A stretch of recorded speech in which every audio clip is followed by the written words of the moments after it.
kure kure kwa Murambinde. Kumberi tichaenda kwatobva kurende kwatenda kure nengoma tapinda mumambure vaimbonditerera iko zvino ndokunditerera saka gore rino muchaonerera Mwari vachinge vandikomborera vaimbonditerera iko zvino ndokunditerera saka gore rino muchaonerera Mwari vachinge vandikomborera ndakunda kurema zvekutopfura maweiti kudzokera kuchikoro ndotombonyora test pamwe pane mapanga pamwe manaivi iweki hati chetene molaivi manje ndakasvika pamaisada ndisvike saka imi muchaita sei handina basa nazvo kuti madyei kwandiri mimuri wai daimbonditerera iko zvino ndokunditerera saka gore rino muchaonerera Mwari vachinge vandikomborera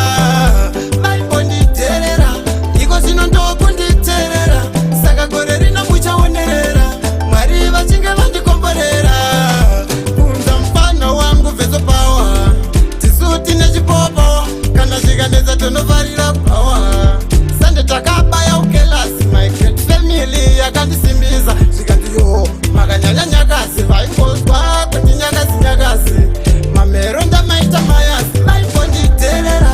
iko zvino ndokunditerera saka gore rino muchaonerera Mwari vachinge vandikomborera vaimbonditerera iko zvino ndokunditerera saka gore rino muchaonerera Mwari vachinge vandikomborera ndakunda kurema zvekutopfura maweiti kudzokera kuchikoro ndotombonyora test pamwe pane mapanga pamwe manaivi iweki hati chetene molaivi manje ndakasvika pamaisada ndisvike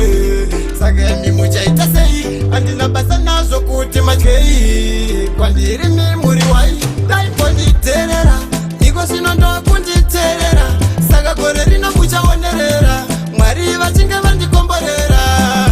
vaimbonditerera iko zvino ndokunditerera saka gore rino muchaonerera Mwari vachinge vandikomborera kunza mufana wangu vhezo pawa tisuti nechipopo kana zvikanetsa tonofarira kupawa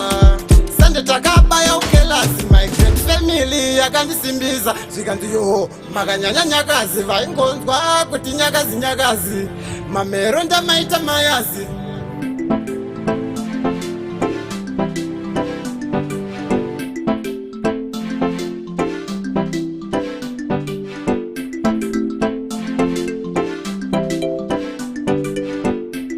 $1 million.